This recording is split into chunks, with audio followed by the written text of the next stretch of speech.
Bom dia, boa tarde, boa noite, dependendo, né, do horário que você esteja assistindo esse vídeo. Meu nome é Eduardo, estou me graduando em Ciências da Religião pela Faculdade Uninter. Esse projeto aqui faz parte do meu estágio de extensão, meu estágio híbrido online. Como todos sabem, estamos enfrentando um momento da pandemia, então muitas instituições, acredito que a maioria delas, se não todas, estão fechadas por causa das medidas de restrição sanitária. Então, esse estágio que faz parte da minha formação, que teoricamente deveria ser realizado em um estabelecimento de ensino, não está autorizado, não está podendo ser realizado de uma forma presencial, né, justamente para evitar a disseminação do contágio. E foi autorizado por parte do Ministério da Educação que as instituições de ensino superior conduzissem, aquelas que assim desejassem, o estágio dessa maneira online, né? Não é obrigatório. Se o formando quiser aguardar voltar à normalidade, entre aspas, ele pode aguardar e esperar o estabelecimento de ensino voltar a funcionar suas atividades e realizar esse estágio de uma maneira tradicional. Eu optei por realizá-lo de maneira online. São 4 estágios que eu tenho que fazer. Esse é o terceiro que eu estou fazendo já. E é muito importante que ele seja realizado, né? Porque o camarada, ele vai, além de ele ter que estudar sobre o que ele vai palestrar, ele tem que fazer um estudo, né? Um trabalho de pesquisa, e também vai exercitando aí a parte da palestra, da aula propriamente dita, né? Como a graduação é licenciatura, subentende-se que, né? Enfim. Então, história da Umbanda. Esse aqui é o estágio de extensão, o curso de extensão online aí. Pretendo abordar ao longo desses módulos aqui a trajetória que percorreu a religião umbandista, né, nesses mais de 100 anos de idade, 108, 110 anos. 110? 110 anos. 110? 110 anos. Sou meio ruim de exatas, tá? Não se apeguem a isso, não. 112. 112 anos, tá? 112? Foi em 1908, 2008, 18, 112, ó. Supletivo. Então, esse aqui é o livro base desse conteúdo, tá? História da Umbanda, Alexandre Comino. Já citei o primeiro módulo, não vou tecer mais comentários.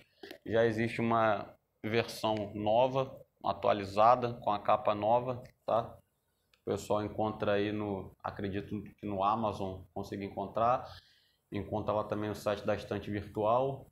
Se eu não me engano, o pessoal do Umbanda EAD agora também está com plataforma de venda de livros. Site, não sei, enfim. Tô ganhando dinheiro para fazer propaganda não, hein? E além do livro do Alexandre, o pessoal sabe que eu tô com o celular aí também, um gravando e um consultando aqui. Esse aqui é o livro também que serve de base para o conteúdo de hoje, As Religiões no Rio, do João do Rio, tá?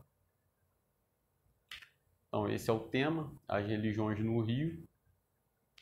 Objetivos desse módulo: explicar quem foi o João do Rio, expor sobre a pesquisa feita no livro As Religiões do Rio e apresentar as religiões que futuramente influenciaram a Umbanda.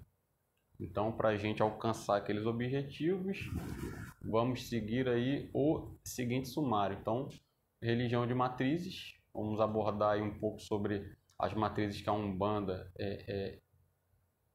engloba ou que influenciaram na Umbanda que a gente vê hoje, tá? Falar um pouco sobre o João do Rio, falar um pouco mais aí sobre essas partes constituintes da Umbanda e depois, mais especificamente, né, a origem espírita, a origem africana, a origem católica, a origem indígena e uma conclusão. Então, nada surge do nada. Nada há de novo sob o sol. Todas as religiões são formadas de cultos anteriores que lhe emprestaram símbolos, ritos e mitos combinados e esse termo aqui é importante, tá? Ressignificados. Assim foi com o judaísmo, assim foi com o cristianismo, assim foi com o islamismo, assim foi com o hinduísmo, assim foi com o budismo, assim foi com diversas manifestações religiosas ao longo da história, tá? Esse trecho aí eu tirei desse livro mesmo aqui, que é o livro base, e se encontra logo aqui no começo do livro. Cadê? Como surgiu a ideia? É logo no capítulo 1, é o começo do capítulo 1, que inclusive está grifado aqui, tá?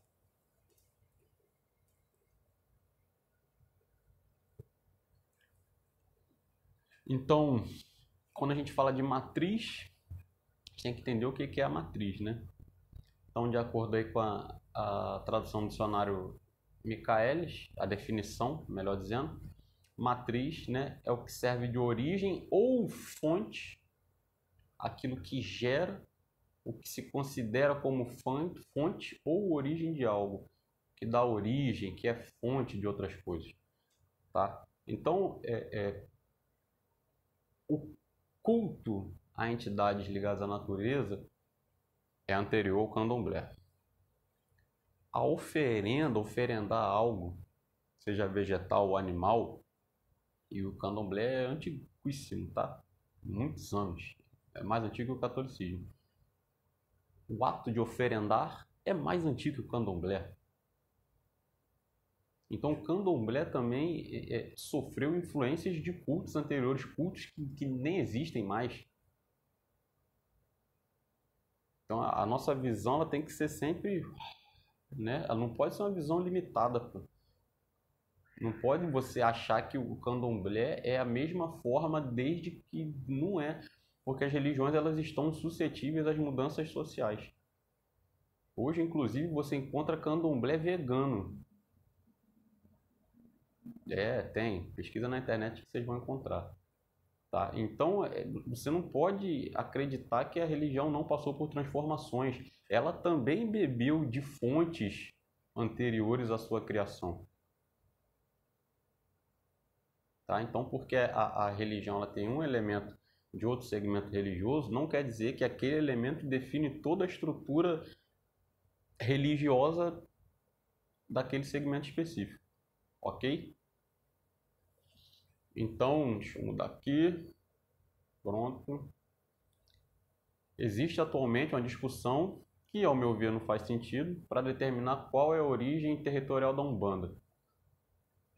Se vocês forem ler lá aquele documento que se originou a partir do primeiro Congresso de Espiritismo de Umbanda, vocês vão ver que diversos terreiros, agremiações, pensadores, umbandistas e tal, escritores, atribuíam a Umbanda como sendo africana, tendo uma origem africana, né? Inclusive o pai Joaquim de Luanda lá, que é lá no Rio de Janeiro, que é uma casa também muito antiga, também tem uma tese lá do Joaquim, do terreiro lá do templo, afirmando isso, tá? Então alguns afirmam que está acontecendo um embranquecimento da religião e que sua real origem é africana.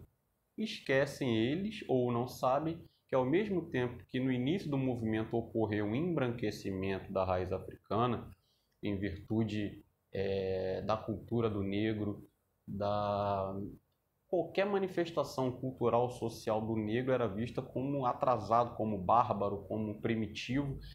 Então, muito foi ressignificado, essa é a palavra, atente, para que a religião conseguisse se manter viva, senão ela seria dizimada. O próprio sincretismo religioso foi uma ferramenta de sobrevivência do movimento, né, das religiões de matriz africana, né? Então, ao mesmo tempo que aconteceu um embranquecimento, ocorreu um empretecimento, e tem literaturas que tratam sobre isso, da raiz europeia. Como assim? Doutrinas, dogmas, conceitos filosóficos e foram adaptados a uma realidade negra. Todos os conceitos que a gente estuda dentro da Umbanda, eu não posso falar muito do Candomblé, porque o que eu sei do Candomblé é o que eu leio nos artigos que eu tenho, nos livros que eu baixo, mas eu acho que a vivência do terreiro ela é fundamental, ela é essencial. Mas todo o conhecimento que eu tenho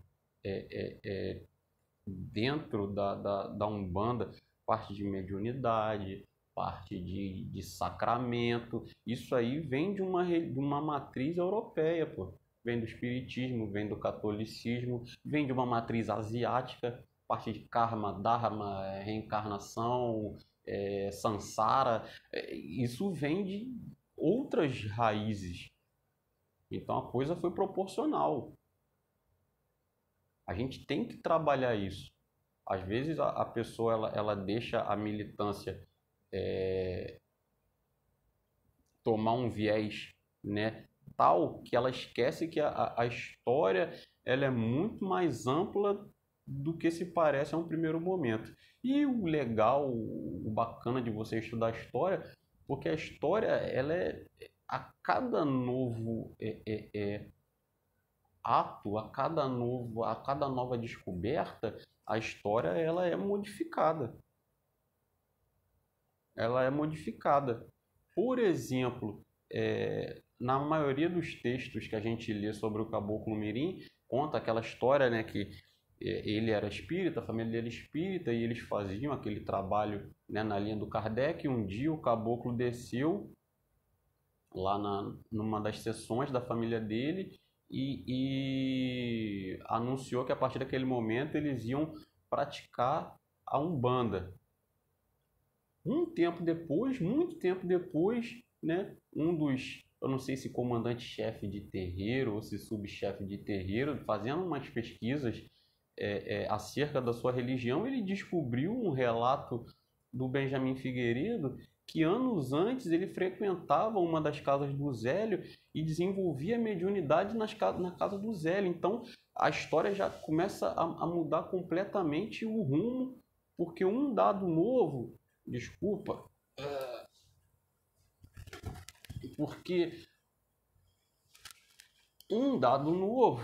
perdão, mais uma vez, um dado novo surgiu. Então, se surgir um dado novo que mostre que a Umbanda, tal qual se apresentou no início do século XX, existia anteriormente a manifestação do Caboclo das Sete Encruzilhadas no Zélio de Moraes, toda essa linha cronológica se altera, todo o entendimento se altera, tá? E não tem problema nenhum nisso. Então negam o Zélio como seu verdadeiro anunciador, tratam toda a história como um mito criador, mesmo estando toda a história documentada, gravada, registrada, etc. Né? A própria Diana Brown, lá, que fez toda uma pesquisa sobre a origem da Umbanda e tal, e ela retrata o surgimento da Umbanda aí como sendo da década de 20, faltou para ela dados mais precisos. Talvez, e isso é uma concepção minha, talvez ela tenha datado de 1920, porque foi quando o Caboclo das Sete Encruzilhadas ele deu a ordem para que o movimento umbandista ali, né, que ele, através da mediunidade do Zélio, instituiu, se expandisse. Né? Em 1918, ele deu a ordem para que fossem criadas 7 tendas a partir da tenda espírita Nossa Senhora da Piedade. Então a coisa começa, a árvore começa a criar ramos. E a partir desse momento que ela começa a criar ramos, perde-se totalmente o controle. Tá? Então Zélio de Moraes, que possuía uma autoridade moral na época, por que autoridade moral? Porque ele era o anunciador. né? Através da mediunidade dele foi anunciada a religião que já tinha sido plasmada, confeccionada, criada, enfim, no plano espiritual. Então ele tinha essa autoridade. Porém, deixei aqui em caixa alta, nunca o fez. Ele nunca falou, a Umbanda é isso, a Umbanda é aquilo, veio do espaço, veio do... Não. Então, quando em 1941 teve o Congresso e diversas teorias sobre a origem da palavra Umbanda, diversas teorias sobre a origem da Umbanda foram mencionadas e trabalhadas, e ele, de forma nenhuma, ele chegou, não, está errado, não, é assim, não, de forma nenhuma. Então ele aceitou a origem esotérica, que afirmava ser a Umbanda de origem Atlantis ou da Lamúria. Ele aceitou a origem africana que davam para a Umbanda, né? Como eu disse aí, o templo lá, o Pai Joaquim de Luanda trouxe uma apresentação acerca da origem da Umbanda e afirmando ser ela de origem africana. E o Tancredo da Silva Pinto, o Tata Tancredo, que eu não preciso nem falar do Tata Tancredo, quem me conhece sabe que eu tenho muito carinho pelas obras do Tata Tancredo, eu busco muito o livro do Tancredo na internet. Fez um excelente trabalho de divulgação e consolidação do movimento umbandista, trabalhou muito pela Umbanda, tá? Enfim, Zélio respeitou todas as vertentes, tá? Então, dá licença.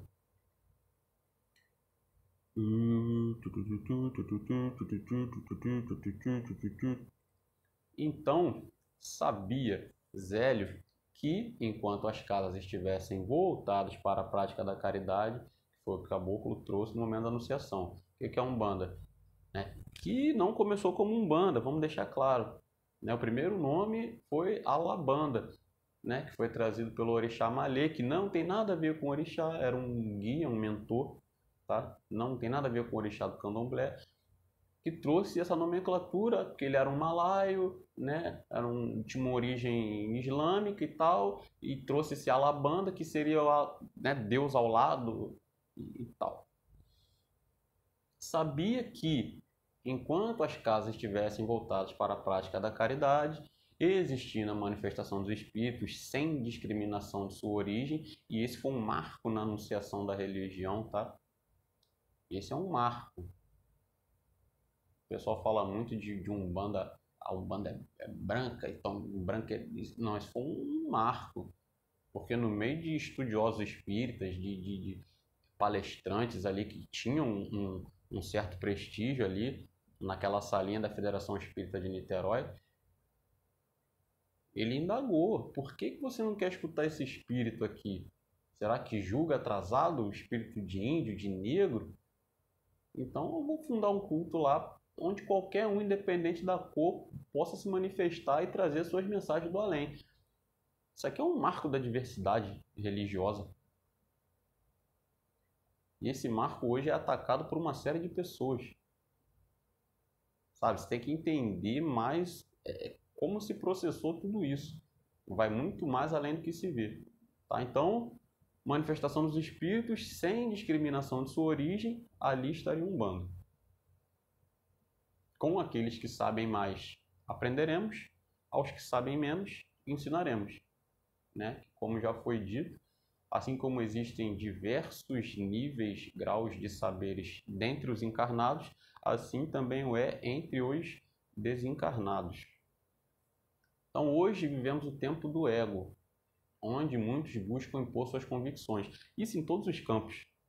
Tá? A gente está no meio da pandemia e a gente está vendo que existem brigas ideológicas, pessoas querendo impor conceitos e que isso funciona, isso não funciona, isso não... E muitas das vezes sem nenhum conhecimento técnico ou científico, e a pessoa quer estar certa, a pessoa quer essa autoafirmação, sabe? Então, pregam empatia, mas são os primeiros a atropelar os outros quando suas teorias e afirmações não são seguidas. Já participei de muito fórum, muita discussão a respeito da Umbanda, origem da Umbanda, fundamentos doutrinários, e quando você passa a sua visão do que é, né? Eu já passei por situações de ser bloqueado ou de ser xingado, ou de, né, ser ofendido como se fosse um, entre aspas, um traidor da raça. O pessoal está perdendo um pouco a mão nisso aí, tá?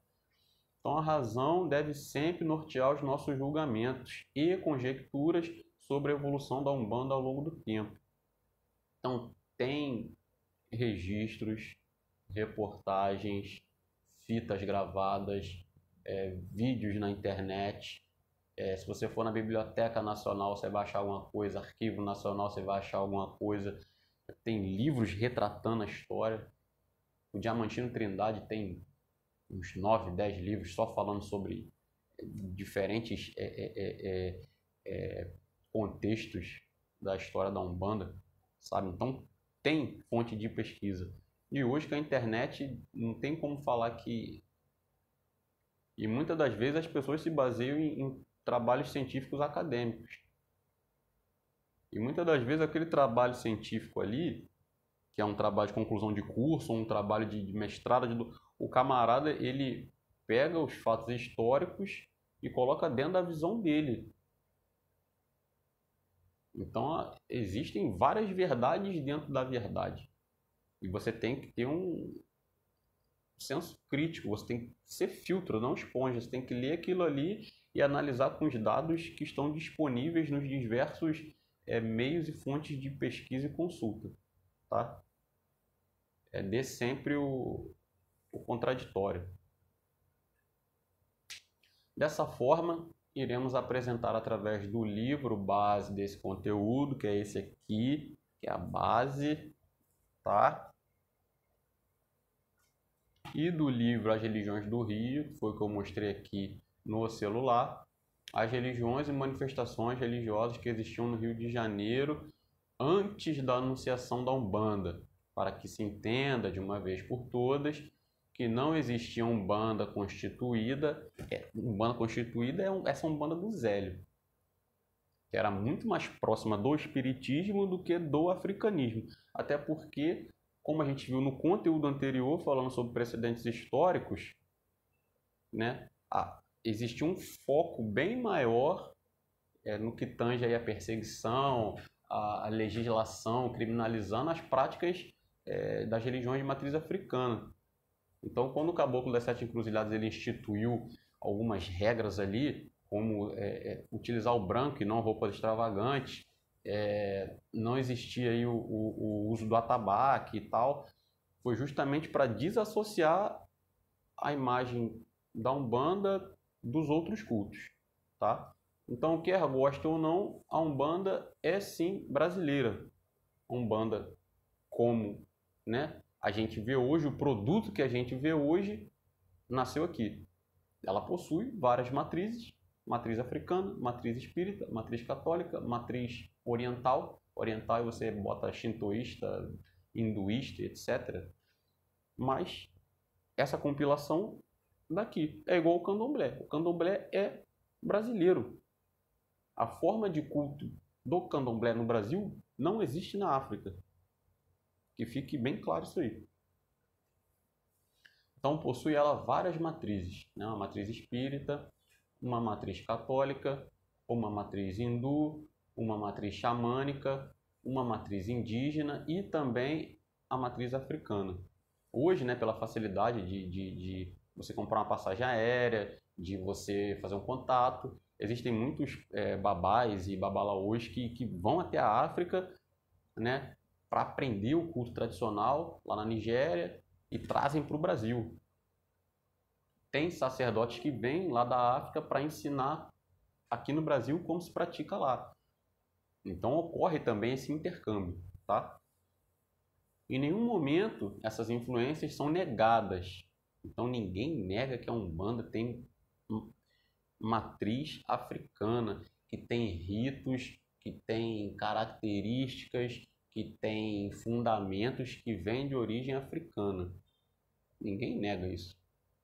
Até porque é só você olhar uma seção que não tem como você não associar, né? Mas ela também tem uma matriz africana. Tampouco uma é vista como mais importante que a outra. Todas o são. Então, todas as matrizes elas são importantes. Então, né, no culto matriz africana, a gente tem o culto aos orixás, a gente tem toda a parte de oferendas, a gente tem toda a parte de fio de conta, benzimento também, conhecimento de erva também, porque isso aí também entra na parte xamânica, né? Na matriz indígena, que também tem todo esse conhecimento de ervas, esse conhecimento xamânico, de chás, de banhos, a figura do caboclo instituída, né? A gente tem também a matriz espírita, que aí vem todo esse conhecimento de mediunidade, tipos de mediunidade, graus de mediunidade, toda esse atuação do espírito na matéria, transfusão de energias, a parte aí do oriental, né, que vem com o hinduísmo e as religiões orientais, toda essa parte de planos superiores, o samsara, que é a roda das encarnações, reencarnações, conceito de karma e dharma. Então, a Umbanda ela é plural. Ela iniciou plural, né, catolicismo, né, com o sincretismo, com os sacramentos, né, como o batismo, por exemplo. Então, com as orações, tem muitos terreiros de Umbanda que a gente vê as orações, uso de velas. Então, a Umbanda ela é plural, é necessário separar as coisas. Então, vamos falar um pouquinho aqui do João do Rio, tá? Eu tenho aqui um artigo que eu peguei na internet, que eu vou achar aqui. Por que tem que entender quem que é o João do Rio? Para você entender a força, a relevância histórica que esse livro dele possui, você tem que entender quem é que escreveu o livro. Porque se for uma pessoa comum, uma pessoa que não goza de algum prestígio ou que não tem alguma relevância literária ou jornalística, esse artigo ia ser mais um entre vários, tá? Então, esse artigo eu peguei lá da Wiki, tá? E tem todos os dados aqui sobre o João. Alguns eu joguei aí e alguns eu deixei aqui mesmo. Tá? Então, nascido em 5 de agosto de 1881, João Paulo Emílio Cristóvão Santos Coelho Barreto, nome enorme, mais conhecido pelo pseudônimo de João do Rio, foi um reconhecido jornalista e escritor carioca, chegando inclusive a ser membro da Academia Brasileira de Letras. Tá? Então vamos lá. Ó, ele começou a escrever com 15 anos, onde prestou o concurso aí para o Pedro II. Com 17 anos teve seu primeiro texto publicado em um jornal, assinado com seu próprio nome, que era uma crítica sobre uma peça, né, teatral. Colaborou, né, utilizando diversos pseudônimos para a imprensa. Aí aqui dá alguns exemplos de jornais, né, o País, o Dia, Correio Mercantil, Tagarela, o Coió. Em 1903 foi indicado por Nilo Peçanha para a Gazeta de Notícias, onde ficou até 1913, né? Sendo nesse jornal que o seu pseudônimo, esse que está aí em vermelho na tela de vocês, é onde ele ficou o mais conhecido. Por que que o João do Rio e a sua literatura, né, é tão importante? Porque essa modalidade dele de jornalismo investigativo não existia. Normalmente o jornalismo, né, da época era mais voltado para crônica e tal, algo mais E ele não, ele começou a instituir esse jornalismo investigativo, ir para a rua, ouvir o povo, né, registrar os relatos, ver em loco o que estava acontecendo. Isso aí foi uma revolução, ele foi o precursor disso aí. Se você for pesquisar os vídeos que tem falando sobre o João do Rio no YouTube, você vai ver que o pessoal coloca esse camarada em um patamar acima da média, pelos relevantes serviços que ele prestou para o jornalismo nacional. Entende? Isso é importante entender para você, de fato, perceber a relevância, né, do que ele escrevia. Tá? Então, em 22 de fevereiro e abril de 1904, ele realizou uma série de reportagens intituladas As Religiões do Rio, que além de seu caráter jornalismo investigativo, constitui-se importante análise de cunho sociológico, antropológico, né, sobre cultos africanos na pequena África, que antecedem mais de um quarto de século as publicações de Nina Rodrigues, que também é reconhecidíssimo, né, nesse campo de estudo. Tá? A série de reportagens despertou tamanha curiosidade que Paulo Barreto a publicou em um livro, tendo vendido mais de 8.000 exemplares em 100 anos. A proeza ainda é mais impressionante levando-se em conta o restrito público leitor da época, num país com elevadas taxas de analfabetismo. Então, o camarada ele conseguiu 8.000 exemplares. Isso aqui foi um fenômeno na época.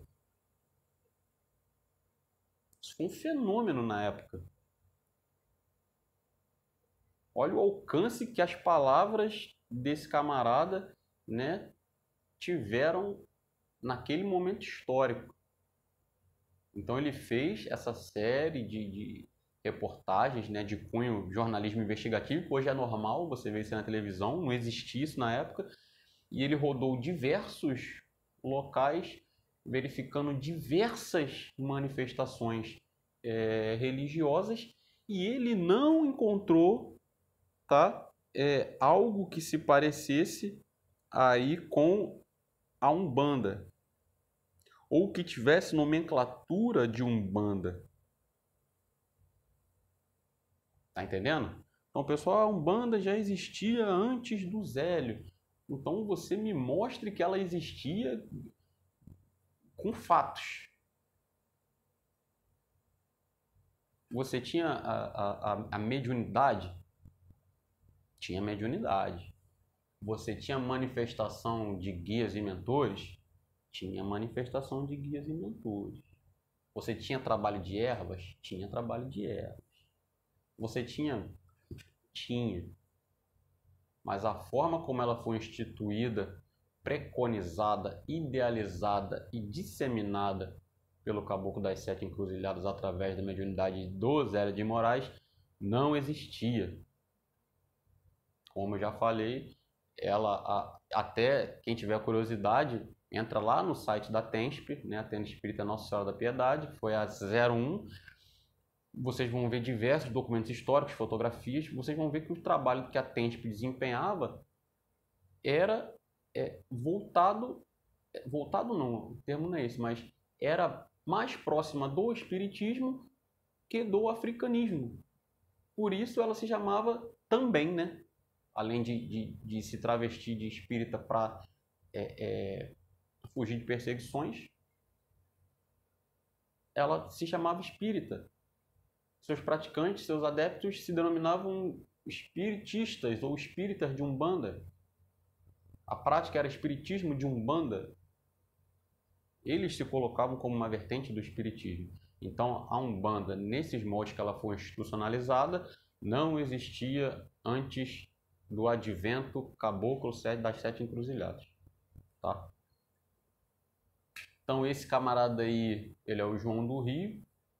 Essa daqui é a capa, acredito que seja mais recente, posso estar enganado, mas essa é uma das capas do livro. Tá? Então, utilizando-se da modalidade de jornalismo investigativo, João do Rio escreveu uma série de reportagens que tinham por objetivo rastrear, identificar e apresentar ao seu público leitor as práticas das mais diversas religiões e manifestações religiosas existentes no cenário carioca. Conduzido por guias locais, o escritor percorreu centenas de templos, centros e leis, igrejas, sinagogas, né? Documentando e buscando compreender sua estrutura. Né? Abre-se um parêntese aí, porque quem já teve a curiosidade de ler o livro, e ele tem gratuitamente na internet, você pode pesquisar aqui na internet, vai ver que o texto é um pouco pesado, né, para a nossa atualidade, porque ele vem repleto de conceitos racistas e preconceituosos.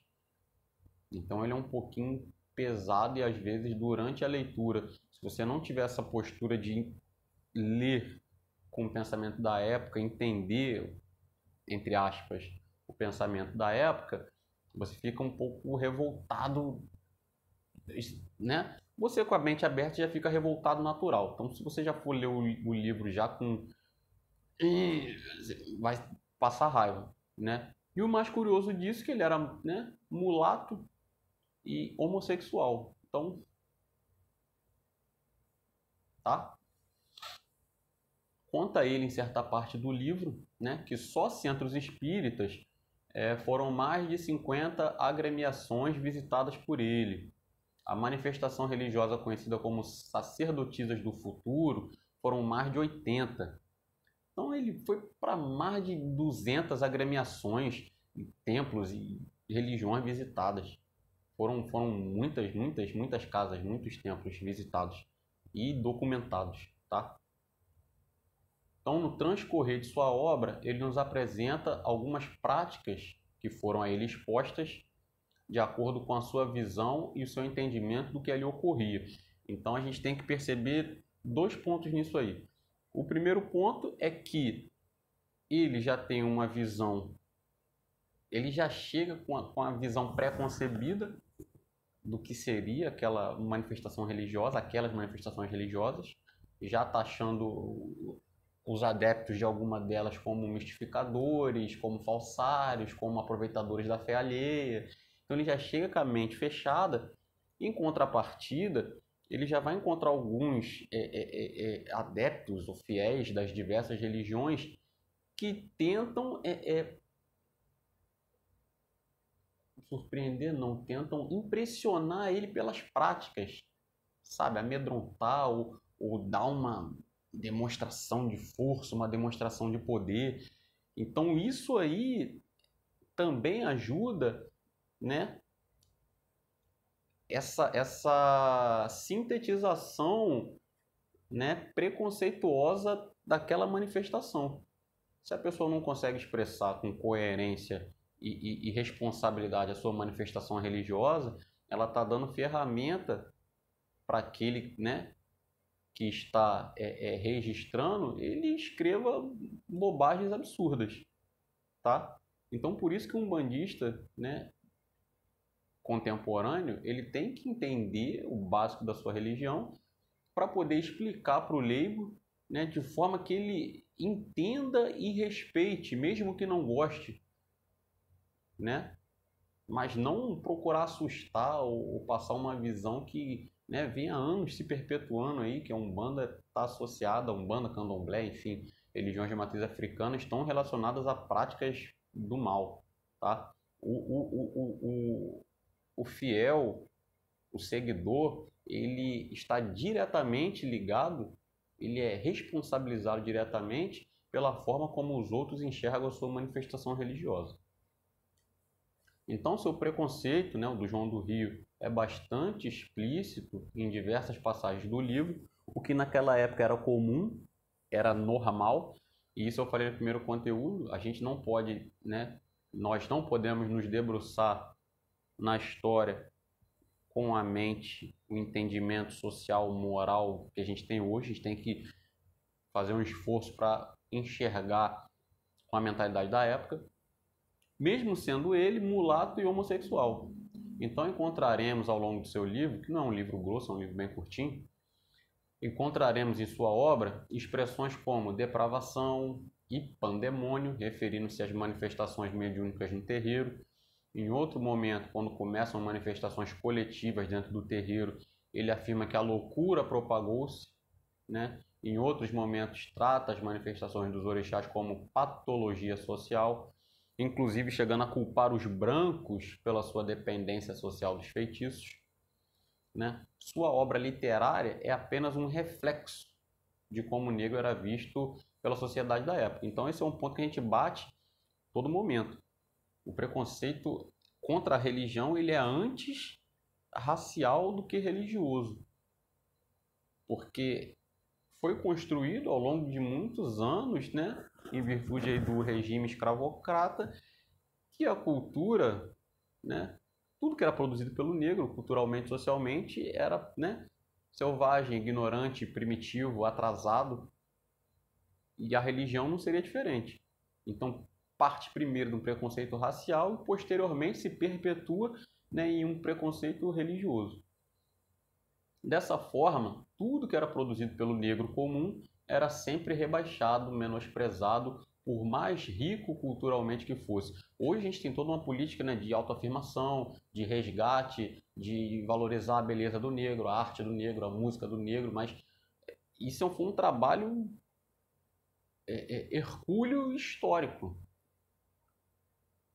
Tenho certeza que o jovem negro de hoje, a criança negra de hoje, quando tiver a minha idade, né, 34 anos, ela vai ter um sentimento de, né, pertencimento à comunidade e condições muito melhores do que eu quando criança, do que meu pai quando criança, tá? O preconceito religioso era reflexo do preconceito racial.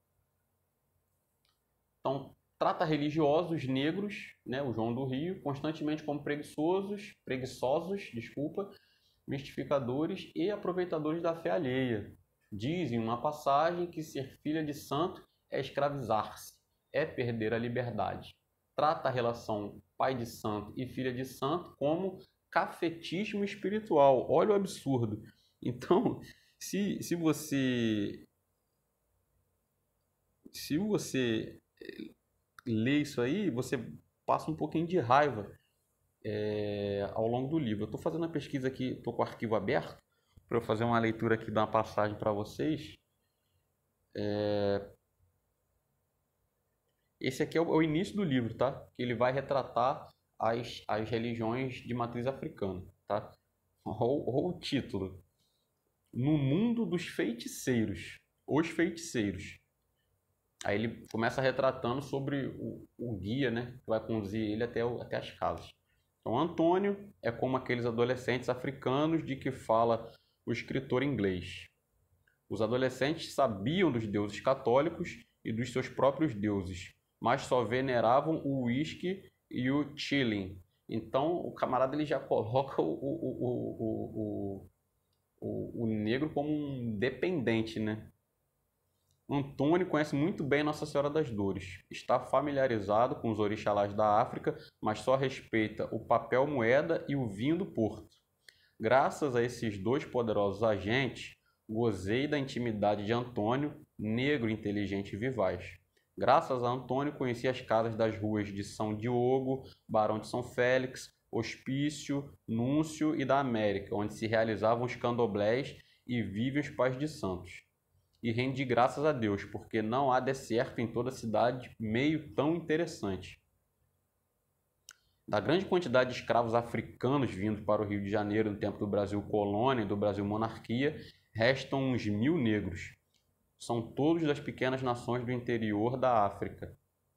Pertencem ao Ijexá, Oié, Ebá, Aboum, Haussá, Itaquá, ou se consideram filhos de Iboum, Ixaú dos Jeje e dos Cambindas. Alguns ricos mandam a descendência brasileira à África para estudar a religião. Outros deixam como dote aos filhos cruzados daqui os mistérios e as feitiçarias. Todos, porém, falam entre si o idioma comum, o Eubá. Eu não sei, eu fiz uma pesquisa na internet. Na internet aparece que o Eubá é uma língua falada entre os negros escravos ou escravizados, né? ou ex-escravos, no Brasil, no Rio de Janeiro, no início do século XX, né? Quem souber aí, realmente eu desconheço se esse Eubá é uma corruptela do idioma Yorubá ou se foi adaptado. Por favor, coloca aí nos comentários aí que eu vou agradecer. A gente ensina e aprende ao mesmo tempo, tá?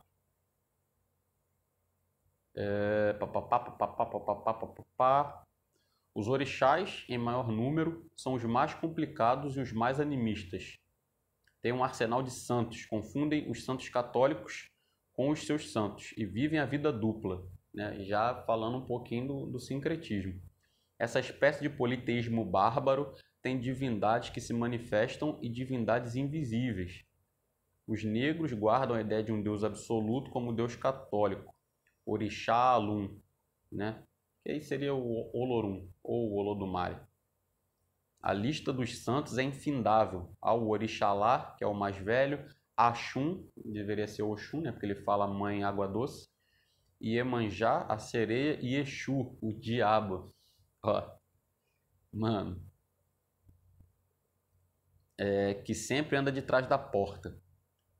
Chapanã, Sapanã, o Santíssimo Sacramento dos Católicos, Iroko, cuja aparição se faz na árvore sagrada da Gameleira, Gunukô, tremendo e grande, Ogum, São Jorge, ou o Deus da Guerra, Dadá, a Orainha, que são invisíveis, e muitos outros, como o Santo do Trovão, deve ser Xangô aqui, né? E Santos das Ervas, deve ser Ossan. A juntar essa coleção complicada, tem os negros ainda, os espíritos maus e os Eledais, ou anjos da guarda. Então, só nesse começo, você vai vendo que, né, o camarada, o texto dele é repleto de preconceito. O que eu queria achar aqui, de fato, eu não achei, que é um que ele fala das Iaô. Ah, achei aqui, ó. As Iaô. Vai vendo. A recordação de um fato triste, a morte de uma rapariga que fora à Bahia fazer santo, deu-me ânimo e curiosidade para estudar um dos mais bárbaros e inexplicáveis costumes dos fetiches do Rio de Janeiro. Fazer santo é a renda direta dos babalochás, mas ser filha de santo é sacrificar a liberdade, escravizar-se, sofrer e delirar. Os transeuntes honestos que passeiam na rua com indiferença não imaginam sequer as cenas de salpatier africana passadas por trás das rótulas sujas. As Iaô abundam nesta babel de crença, cruzam-se com gente diariamente, sorriem aos soldados nos prostíbulos baratos, mercadejam doces nas praças, às portas dos estabelecimentos comerciais, fornecem ao hospício a sua cota de loucura, propagam a histeria entre as senhoras honestas e as cocotes, exploram e são exploradas, vivem da crendice e alimentam o cafetismo inconsciente. As Iaô são as demoníacas e as grandes farcistas da raça preta, as obsedadas e as delirantes. A história de cada uma delas, quando não é uma sinistra pantomima de álcool e mancebia, é um tecido de fatos cruéis, anormais, inéditos, feitos de invisível, de sangue e de morte. Olha o conteúdo, hein?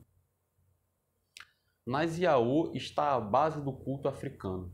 Todas elas usam sinais exteriores do santo, as vestimentas simbólicas, os rosários e os colares de conta, com as cores preferidas da divindade a que pertencem.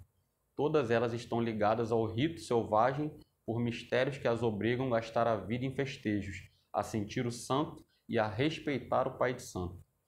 Fazer o santo é colocar-se sobre o patrocínio de um fetiche qualquer, é ser batizado por ele e por espontânea vontade dele. As negras, insensíveis a quase todas as delicadezas que produzem ataques, são, entretanto, de uma impressionabilidade mórbida, porque tudo quanto é abusão. Da convivência com os maiores neste horizonte de chumbo, de atmosfera de feitiçarias e pavores, nascem-lhe a necessidade iniludível de fazer também o santo, e não é possível demovê-las. porque a miragem da felicidade as cega ou porque já estão voltadas à loucura e ao alcoolismo.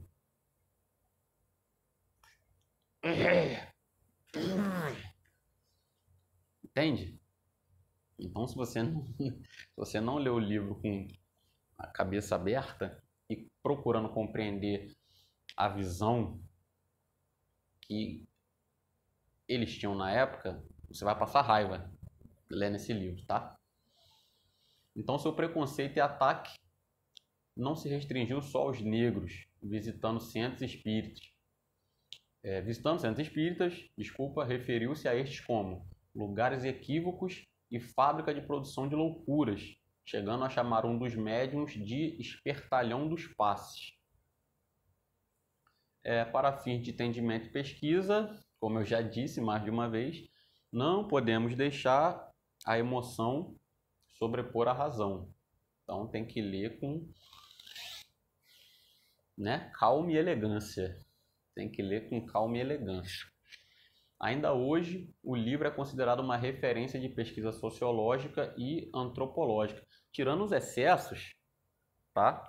Esse livro é muito importante. É muito importante. E foi precursor, essa obra foi precursora para estudos futuros. Nada parecido havia sido feito na época. Ao longo de suas visitas, se deparou com diversas agremiações que faziam trabalho para a morte, amarração, separação, entre outras práticas que em nada têm a ver com Umbanda. É isso aí que eu sempre falo, No passado, quanto na atualidade, existem muitos maus religiosos, tanto na Umbanda quanto no Candomblé, que ajudam a perpetuar essa cultura preconceituosa e racista que a gente sofre. Muitos.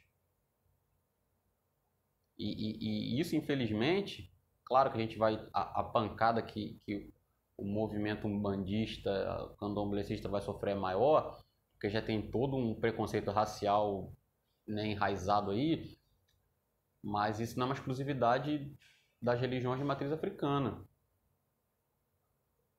Tem muito padre que cometeu ilícito que acaba manchando toda a imagem de um movimento religioso. Existe muito líder evangélico que cometeu ilícito que mancha a imagem de todo um movimento religioso, tá? Minha mente é completamente aberta, não tem essa guerrinha que eu vejo por aí de... Eu tenho amigos em todos os segmentos religiosos, eu converso com todos os segmentos religiosos, eu assisto vídeos, palestras de todos os segmentos religiosos, até porque a minha graduação exige isso, Eu tenho que ser imparcial nas minhas análises. Práticas essas, amarração, morte, separação, entre outras, que acabaram associando as religiões de matriz africana à prática do mal. Então, no começo aqui, eu li o currículo do camarada. A importância que o que ele escrevia tinha para a sociedade. A relevância que ele tinha como jornalista e escritor. Então, a partir do momento que você entrega esse produto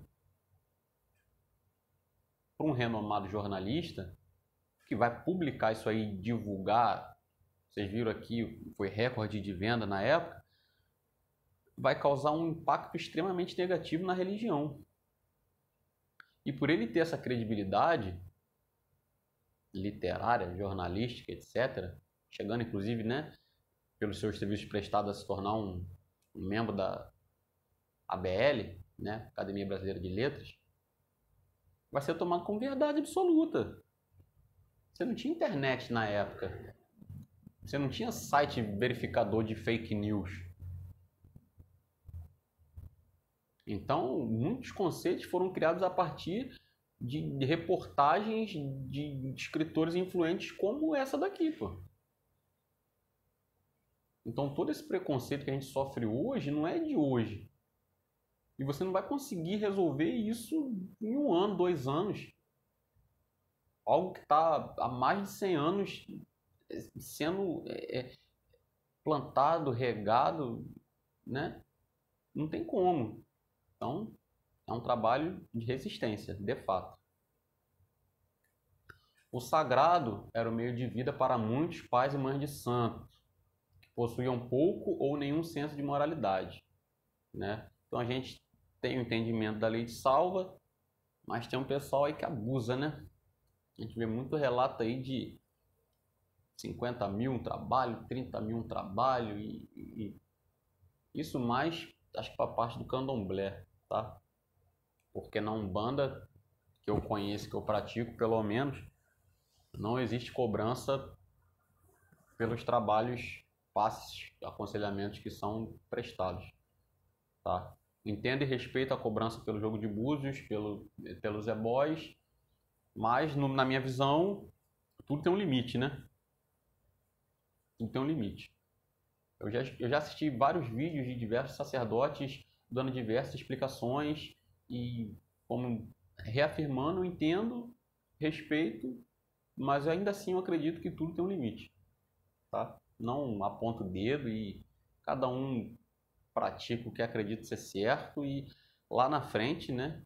Como eu sou espiritualista e acredito no desencarne, na ressurreição, na causa e efeito, cada um vai colher aquilo que plantou. Então, eu sei o que eu estou plantando, não tenho dúvidas do que eu vou colher lá na frente, tá? Nem tenho medo, de acordo com a minha crença, lógico. Então, sugere o João do Rio, em certa passagem, que alguns negros, inclusive, fizeram fortunas às custas da fé alheia, né? Tem algumas reportagens, inclusive, de trabalhos que delegados, né, procuravam um pai de santo para se livrar da morte, né, aquelas socialites da época procurar pai de santo para poder fazer amarração com o marido. Então, eles cobravam altos valores, né? Tem isso aí registrado, inclusive, no livro do João do Rio. Em suas andanças pelo estado da Guanabara, o João do Rio identificou e visitou as seguintes religiões e cultos, né, diversos cultos, diversas visões, diversos posicionamentos ele visitou, tá? Então, as religiões africanas ou de matriz africana, né? No livro ele retrata Ijexá, Jejoé, Aboum, Halsá ou Alçá, Itaquá, Cambinda e Minas, né? E Candomblé ele coloca propriamente dito, né? Ele coloca algumas nações, mas em algumas passagens ele coloca como candomblés, né? A igreja positivista, os maronitas, os fisiólatras, o movimento evangélico, que ele divide em igreja fluminense, igreja metodista, igreja presbiteriana, igreja batista, associação cristã de moços e adventistas, isso em 1904, tá? Já tinham todas essas manifestações aí no cenário carioca. Ele visitou o satanismo também, tem alguns relatos no livro. Visitou a manifestação religiosa conhecida como sacerdotisas do futuro. Visitou essa Nova Jerusalém, que também é conhecida como Swedenborg. Quem já assistiu alguns vídeos do professor Olavo de Carvalho falando sobre religiões comparadas, em algum momento ele cita alguma coisa do Swedenborg, tá? Culto da mãe d'água, né, ou culto ao mar. Espiritismo, judaísmo, tem uma passagem que ele fala sobre as visitas às sinagogas. Além disso, né, ele falou ou mencionou sobre exorcismo, ocultismo, maçonaria, catimbó, cabala. Isso tudo nesse livro dele. Além de citar em seu livro entidades como sereias, faunos, caboclos, preto velho, orixás, Exu, inclusive ele transcreve aqui uma cantiga para o Exu Tiriri, Laroê, meu pai. Em nenhum momento ele, que possuía um guia negro local, que o conduzia nos mais variados cultos e tradições, se deparou com nada que se assemelhasse com a Umbanda. Nem em nome, não existe a nomenclatura 1904, tá? Não existe a nomenclatura Umbanda, Alabanda, Embanda, não existe essa nomenclatura no livro dele. Quando nos referimos que ele não achou nada parecido com a Umbanda, achou falar, mas ele achou Exu, achou Caboclo, achou Preto Velho. Como é que ele não achou nada parecido com a Umbanda? Quando nos referimos que ele não achou nada parecido com a Umbanda, Não podemos raciocinar com o formato de terreiro atual. Não podemos raciocinar com o formato de terreiro atual. Tá? E sim com a tenda espírita idealizada pelo Caboclo das Sete Encruzilhadas, que não se assemelhava às práticas, talvez, né, a cabula, né, que a Umbanda bebeu muito da fonte, mas ela não era tão disseminada na época no Rio de Janeiro, tá? Talvez a cabula, mas tal qual a Tenda Espírita Nossa Senhora da Piedade, ele não encontrou, tá? Que esteve em forma e práticas sempre mais próxima do espiritismo do que do africanismo. O foco na TENSP, já falei, o pessoal pode entrar lá, tem foto, tem print, tem reportagem, tem textos, tá?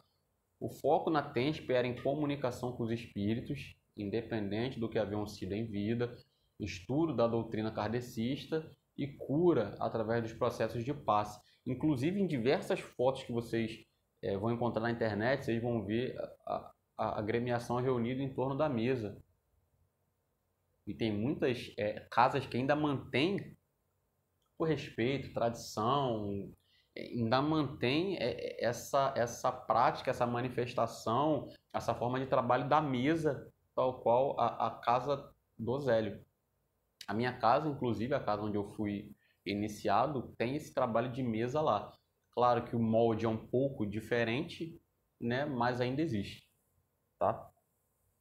Existiam, inclusive, trabalhos de psicografia, né? Elementos de origem africana, tal qual vemos hoje, foram incorporados ao culto posteriormente. A Umbanda ela recebeu muitos adeptos de outros cultos de matriz africana que queriam praticar sua religião sem a perseguição estatal ou da igreja, né?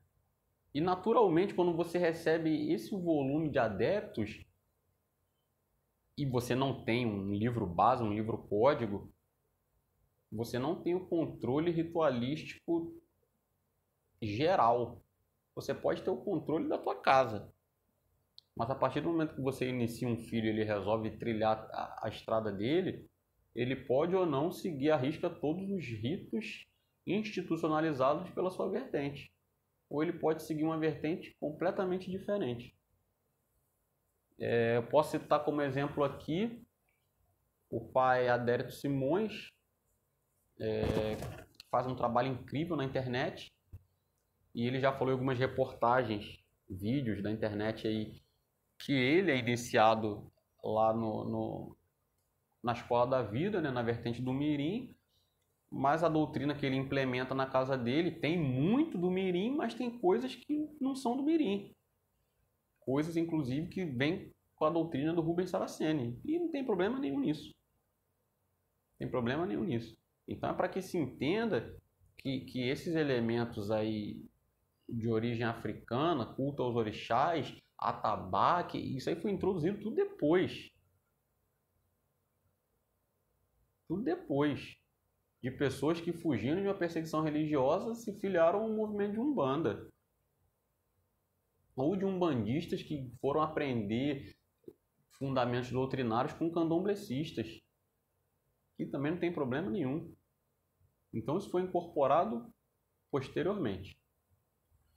Inclusive o nome inicial não era Umbanda, e sim Alabanda, que foi traduzido pelo guia chamado Orixá Malê, que não tem nada a ver com os orixás africanos, já falei isso aí, e que significaria Deus ao lado.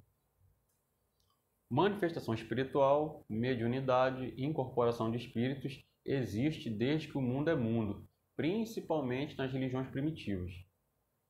Então, isso existe faz horas, tá? Não é um elemento isolado que vai determinar se aquilo é ou não X religião. Então, o catolicismo, o anglicanismo, o pentecostalismo, o judaísmo acreditam em Deus, um Deus único, mas interpretam de maneira diferente. a Igreja Católica e a Igreja Neopentecostal ou Pentecostal acreditam na figura de Jesus de maneira diferente, leem a Bíblia de maneira diferente, entende? Cultuam coisas diferentes, entende? Então não é um elemento de uma matriz que vai determinar todo aquele segmento religioso. Então João do Rio era um renomado escritor, já abordamos isso aí, e possuía um prestígio em sua profissão. Então imagine o impacto social nas religiões de matriz africana, que aquele tipo de propaganda veiculada à imprensa, generalizando e tratando todos os cultos como depravados e exploradores, né? Que aquilo traria para a comunidade, para o povo de Santos. O cara tem renome. Ele é conhecido pela sua atividade jornalística e literária. Ele traz um livro dizendo que aquilo ali é um fetichismo e exploração financeira, que alguns guias ou mentores daquela religião têm pacto com o capeta. Olha a proporção da coisa. Isso aí vai ajudar a potencializar o preconceito religioso e ou racial também, tá?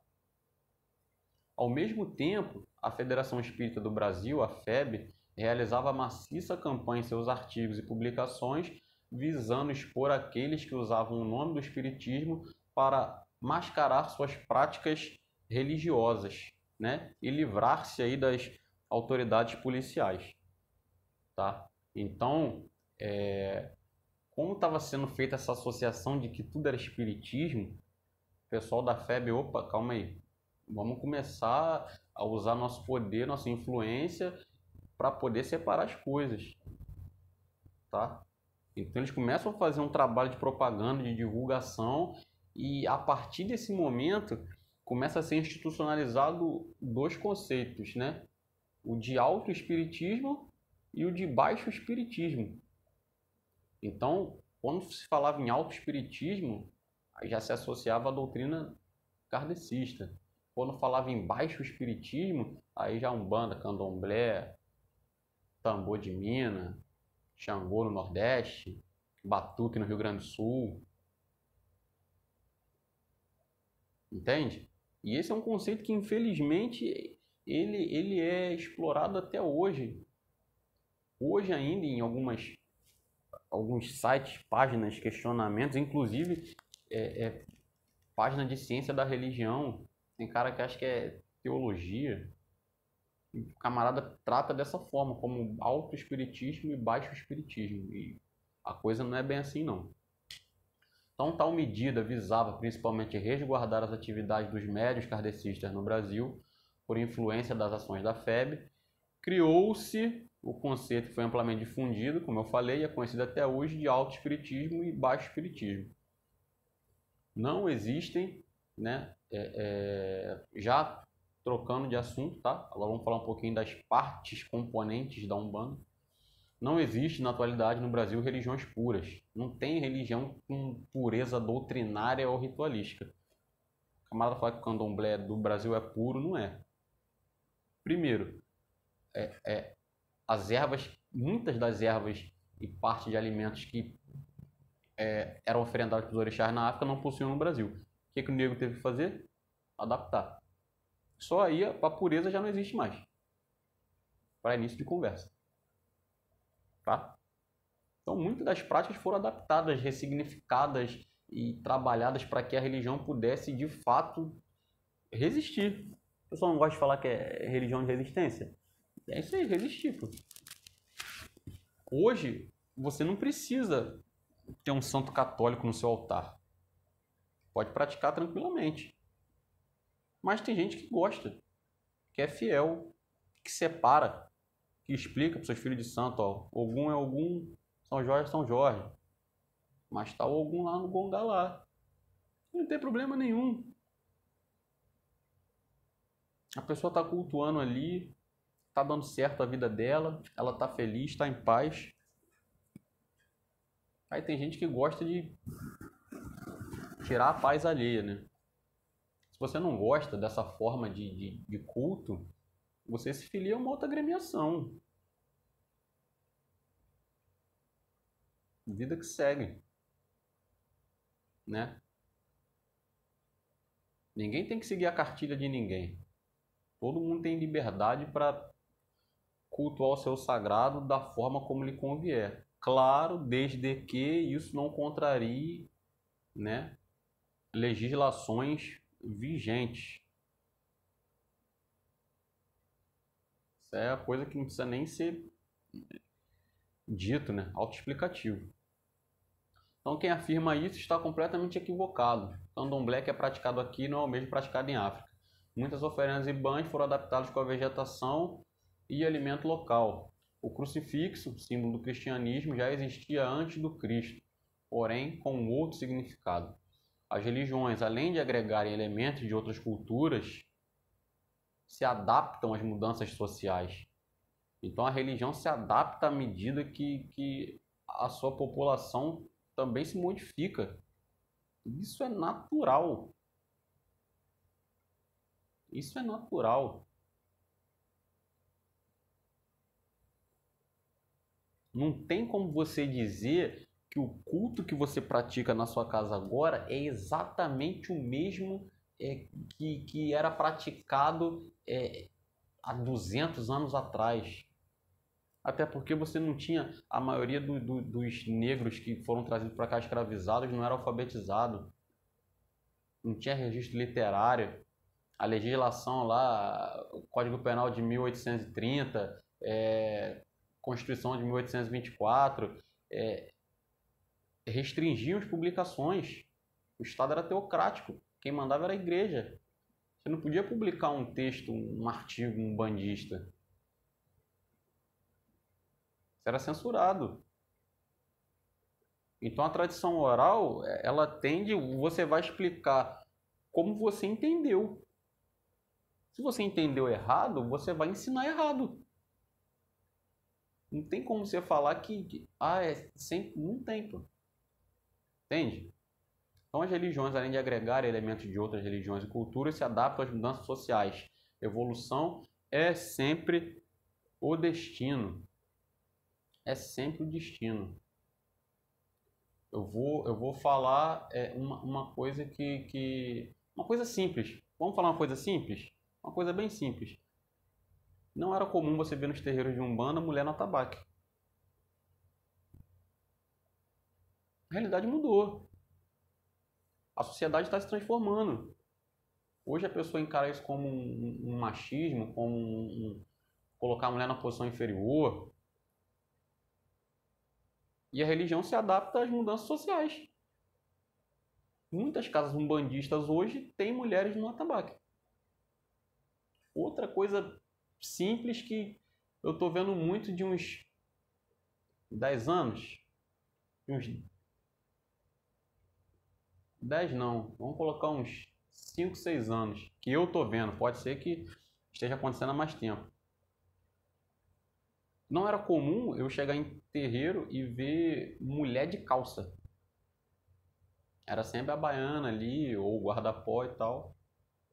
Hoje eu já vejo em diversas casas que as mulheres vão trabalhar de calça branca, igual os homens.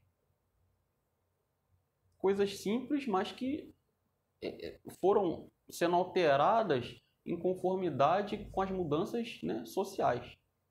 Beleza? Para ficar fácil aí o entendimento. Então, Alexandre Comino, ele divide a Umbanda em 7 origens distintas. Deixa eu pegar o livrão aqui. Ele divide a Umbanda em 7 origens distintas. Tá aqui, ó, capítulo 1, Origens da Umbanda. Ó, tá ao contrário, mas dá para entender.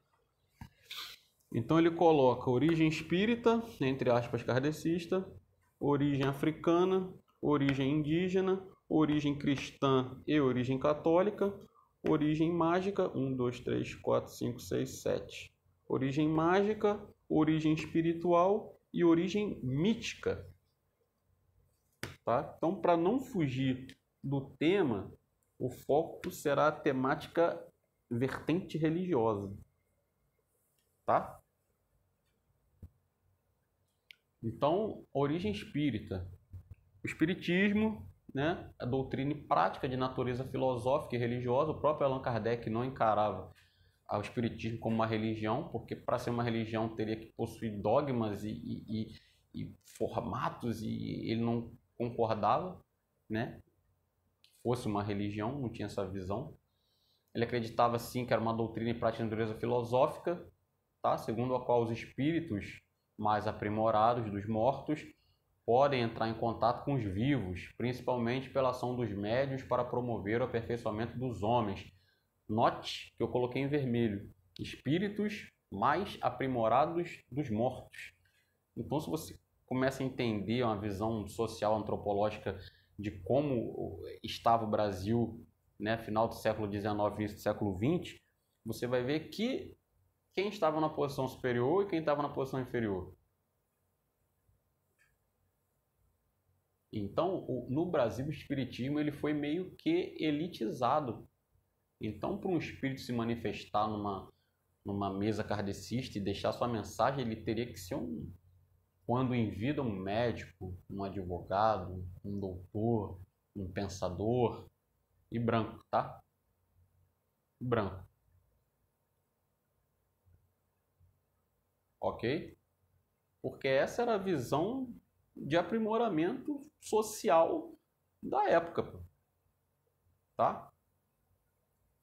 Então, pontos que demonstram, né, que corroboram com essa origem espírita que é atribuída à Umbanda.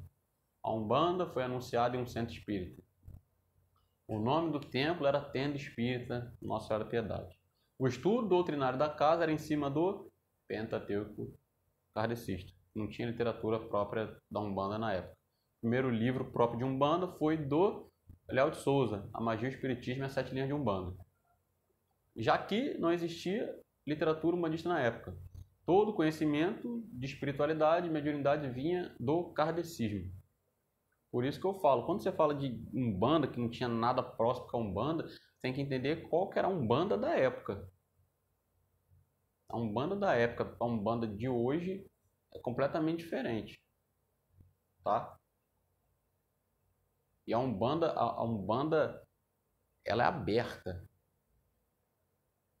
Eu já conversando isso com os amigos, eu não me surpreendo de você ter num futuro não muito longe aí uma Umbanda, sei lá, islâmica, uma Umbanda hinduísta, sei lá, linha dos vikings, linha dos aborígenes, linha dos, sei lá. Porque a Umbanda está no mundo todo. Você tem Umbanda na Suíça, você tem Umbanda na Austrália, você tem Umbanda no Japão, linha dos samurais, olha aí. Porque os arquétipos são regionais, pô. São assimilados regionalmente, pô. Não faz sentido você ter uma linha de baiano na Bahia.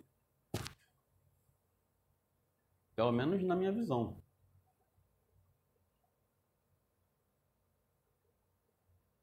Isso numa análise de expansão religiosa, tá? E possibilidade de agregar novos elementos. Não interpretem como pejorativo ou preconceito, tá? Respeito todas as linhas de trabalho. Que fique claro isso. Entende? Então a Umbanda ela é agregadora, como sempre foi desde o começo. O caboclo, ele não delimitou, ele não deixou um livro código. O que ele deixou como segundo o Márcio cai no vídeo dele lá, pode ser interpretado como uma codificação, um princípio de codificação, é o que é Umbanda. Manifestação do espírito para a prática da caridade. Essa é a síntese da Umbanda, pô. Desculpa. Entende? Vamos tratar um pouquinho da origem africana, tá? Então, candomblés, religião brasileira, que tem suas raízes no culto trazido para o Brasil pelos negros, onde se cultuavam os orixás, vudus ou inquices, dependendo da origem do culto do adepto.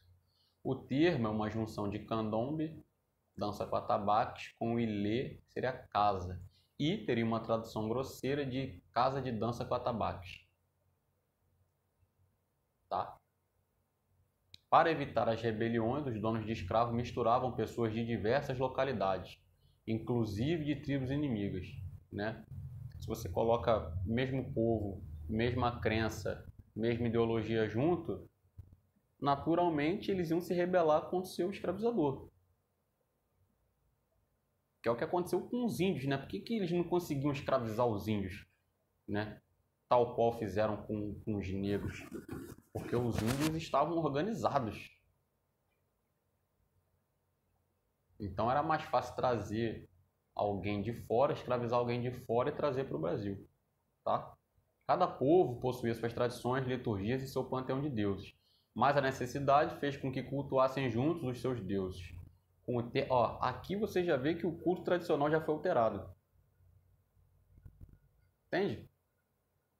Lá o culto era individual. Cada localidade tem o seu orixá, seu deus característico. Aqui eles tiveram que cultuar tudo junto por imposição da sua condição. Tá? Com o tempo e a evolução do culto, acabaram se dividindo nas nações do candomblé. Então, as 5 nações mais conhecidas, né, são Aqueto, Jeje, Banto, também chamado de Angola, Candomblé de Caboclo e Efã. Acredita em um Deus único, Deus único não, né? Deus Supremo, dependendo da vertente, né? Vai ser Olorum, Maú ou Nzambi, Zambi, Olodumare também, e em seus deuses menores, que seriam os orixás, vuduns e inquices, dependendo da vertente. Não existe o trabalho com os guias e mentores espirituais no candomblé dito tradicional. Hoje a gente já tem o que a gente chama de candomblé traçado ou trançado, ou umbandomblé, também tem um nome, que tem dia que toca para orixá e tem dia que toca para entidade, tá? Acreditam na lei de salva, que é aquilo que eu falei lá da cobrança por trabalho ou jogo de búzios, e no porte ritualístico, tá? Esse daí também é um outro objeto de polêmica. Eu já fui muito contra o corte, eu já fiz duras críticas ao corte ritualístico, porque eu não conhecia a doutrina que envolvia o corte. Depois que eu fui estudar, entender o significado e como acontecia, eu não me filiaria a uma agremiação que faz o corte, mas entendo hoje e respeito muito a prática, por toda a simbologia que ele encerra em si mesmo, tá? O corte. Vamos falar das macumbas, né? No Rio de Janeiro existia... Isso aqui é muito engraçado porque tem muita gente que fala: não sou macumbeiro, macumba é instrumento. Não, mas a macumba foi também uma forma de manifestação religiosa, né? Existiram as macumbas cariocas e as macumbas paulistas, tá? Então existia no Rio de Janeiro uma forma de culto que foi conhecida como macumba carioca. Nela existia uma manifestação de espíritos diversos e o ritmo das danças era dado por um instrumento chamado macumba. E quem tocava o instrumento era chamado macumbeiro. A macumba carioca não tinha ritualística ou iniciações padronizadas, tal qual a gente encontra hoje em dia, tá? Apesar que tem terreiros que não existem iniciações ritualísticas, né? Eu conheço uns 2 aí. Os 2? Não.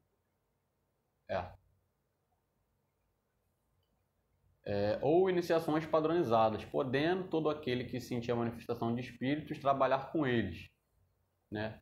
Então tinha um chefe ali, vamos dizer assim, a pessoa ia lá conversar com o chefe, manifestava lá a sua mediunidade, tinha permissão para trabalhar, muitas das vezes passava por provas de incorporação, né? Que ajudavam a reforçar esse estereótipo do mal da nossa religião. Algumas provas consistiam aí no adepto incorporado ele comer caco de vidro, em outras mastigar brasa, em outras andar sob prego, coisas nesse sentido aí, tá? Como não tinha organização, podia-se ver no mesmo culto Caboclo, Preto Velho e Exu trabalhando lado a lado. O que hoje em dia a gente já encontra em alguns terreiros, que é chamado de gira aberta. Então o dirigente anuncia lá, semana que vem gira aberta de Caboclo e Preto Velho. Então na mesma gira você vai ter médico incorporado com Caboclo e médico incorporado com Preto Velho, né? O mais comum é a gente ver as giras específicas, tá? De determinadas entidades. Então, alguns templos umbandistas, como eu falei, adotam essa prática, dando o nome de gira aberta, né? Em seu livro Umbanda não é Macumba, também do Alexandre Comino. Esse livro não está comigo aqui, então não posso mostrar para vocês. Está lá na minha casa, lá no Rio. Agora eu estou aqui tô na Amazônia, aqui, tá? A trabalho. Umbanda não é Macumba, Alexandre Comino afirma. Macumba é o nome de um instrumento de percussão, um tambor que era utilizado em cultos afro-brasileiros no Rio de Janeiro. A pessoa que tocava macumba era chamada de macumbeiro, assim como sua dança e práticas, também as oferendas. Nesse livro dele, ele também tem uma foto daquilo que ele denomina como macumba, tá? Eu ia botar aqui, mas acabei voando. Outras vertentes associam também a um instrumento semelhante a um reco-reco. Outras ainda associam a palavra à árvore, né, que é usada para confeccionar esses instrumentos que foram citados aí. Então, Léo de Souza, em seu livro O Espiritismo, a Magia e as Sete Linhas de Umbanda, descreve sua experiência em uma dessas macumbas. As reuniões não comportam limitações de hora, prolongando-se na maioria das situações até o alvorecer. Então, a gente vai identificar que muitas das macumbas elas não tinham horário. Isso aí também ajudava a contribuir para aquilo que eles chamavam de perturbação da ordem pública, né? Atabaque altas horas tocando e tal, ajudava aí o trabalho da polícia, do Estado, né? Depois da incorporação, manda queimar-lhe pólvora nas mãos, que se tornam incombustíveis quando o espírito toma posse integral do organismo do médium.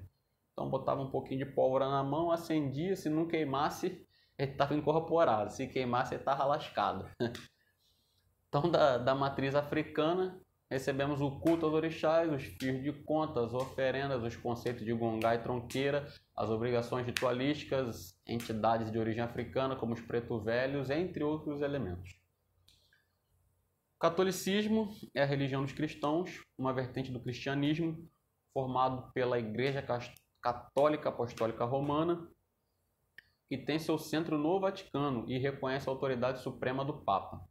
O catolicismo é uma doutrina que, além de Jesus, enfatiza o culto à Virgem Maria, aos anjos e diversos santos católicos, né? Completamente diferente do pentecostal, né? O pentecostal, que não acreditam nisso aí. Então a religião católica tem a Bíblia como seu livro sagrado e através dele transmite os ensinamentos do Evangelho do Cristo. Do Evangelho do Cristo. O crucifixo é o símbolo maior do catolicismo, pois simboliza a cruz na qual Jesus morreu. Acredita na preparação dos fiéis para a salvação de sua alma, que após a morte subirá ao paraíso, onde gozará do descanso eterno. Então, um umbandista não acredita no pecado, né, diferente do catolicismo, e a gente acredita sim no descanso eterno, só que após... Umbandista não, né? Eu não falo por todos os umbandistas, nem por toda a Umbanda. Seria muita pretensão minha, mas a maior parte dos umbandistas acredita, né, nas sucessivas encarnações e planos superiores de existência. Do catolicismo herdamos culto aos santos católicos e anjos, as imagens dos santos da igreja, a utilização de orações e seus ritos, uso de vela como ferramenta de conexão espiritual, uso do crucifixo, né, o sincretismo, o batismo, etc. Da origem indígena, então, xamanismo. É a prática realizada por aborígenes do mundo inteiro, como siberianos, australianos, indianos, africanos e índios das três Américas, Sul, Central e Norte. Consiste no uso de poderes psíquicos para, em um estado alterado de consciência, provocado ou não por algum outro elemento, né, fumo ou bebida preparada, encontrar respostas, realizar curas ou profecias. Muitas vezes, para entrar nesse estado de transe, eles usam a ingestão de bebida ou fumo, que lhes propicia ampliar sua consciência, sair do corpo em busca de respostas ou receber e incorporar a presença de um animal de poder ou energia poderosa para auxiliar sua tribo ou sua comunidade. Os xamãs do Brasil são os pajés e o xamanismo, a pagelância. Verificamos, além da jurema, né, erva ou garrafada, o uso do daime, né, aquele famoso, teve até reportagem, se eu não me engano, do SBT, com, não sei se foi o Cabrini, fez uma reportagem falando sobre o Santo Daime, e também da Ayahuasca, né? Inclusive já tem segmentos de Umbanda que estão utilizando a Ayahuasca em alguns cultos aí, tá? Catimbó, ou Jurema Sagrada, ou Jurema Nordestina, aparece como uma religião indígena influenciada por elementos de cultos cristãos e afro-brasileiros. Inclusive, não dá para eu pegar agora, eu estou com um livro ali que fala a Jurema Nordestina dentro da Umbanda. É um livro muito legal, um livro muito bom, um trabalho acadêmico que te dá uma visão muito ampla sobre as comunidades indígenas, né? Século XIX, século XVIII também, se eu não me engano, até 17 ali fala um pouco sobre algumas comunidades indígenas, sobre a expansão territorial no Brasil, Bandeirantes, tem toda uma série de precedentes até tratar da Jurema propriamente dita nos terreiros de Umbanda. É um livro muito bacana e eu recomendo. Se eu tivesse aqui a mostrar, tá longe, não é o caso eu sair daqui agora. A Jurema é uma árvore da Caatinga e do Agreste que tem sua casca utilizada para a fabricação de uma bebida mágica que concede força, sabedoria e contato com os seres do mundo espiritual, né, os mestres. Nos cultos, a Jurema, temos a figura dos mestres, que ocupam a função de líderes responsáveis pela incorporação de espíritos, que curam e aconselham os praticantes, conhecidos como juremeiros. Esse nome aqui também, lá no Nordeste, assim como no Sudeste, a alcunha, o nome macumbeiro era usado para ofender, né, o indivíduo que era praticante. Lá também o camarada utilizava esse termo catimbozeiro. Juremeiro acho que nem tanto, mas catimbozeiro para de uma forma pejorativa aí tentar atingir o praticante desse culto.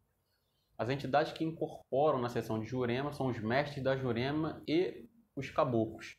O maracá e o cachimbo são elementos ritualísticos marcantes na religião.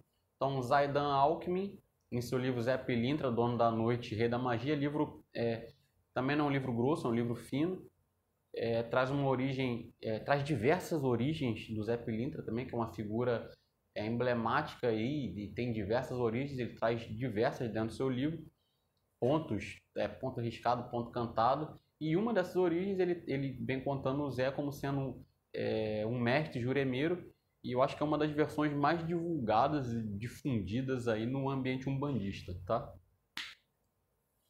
Da origem indígena, herdamos as entidades que encarnaram em algum momento de sua existência como indígena, caboclos, pajés, etc. O conhecimento de ervas, bebeiragem, né, chás e as garrafadas, fumo, medicina vegetal, conexão com os elementos da natureza, etc.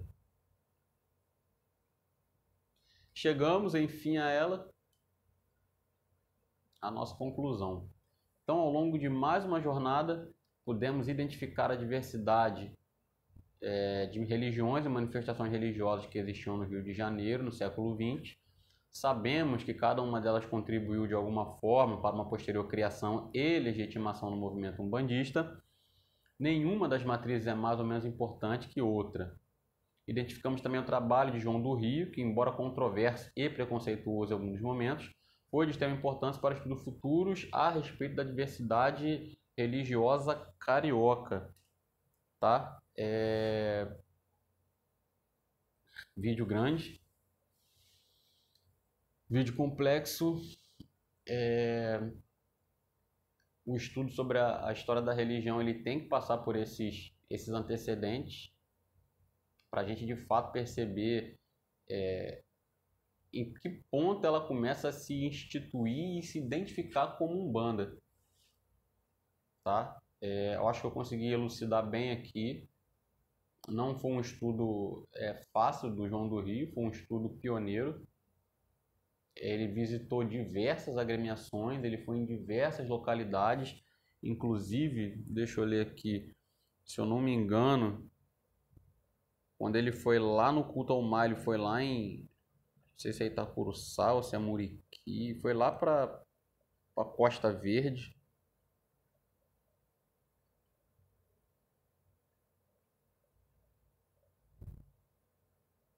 Eu não vou achar aqui agora, mas leiam o livro.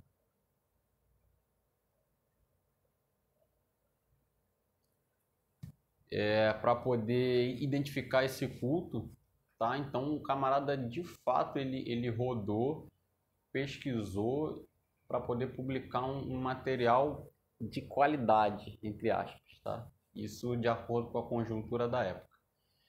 Beleza? Vamos lá, até o próximo conteúdo.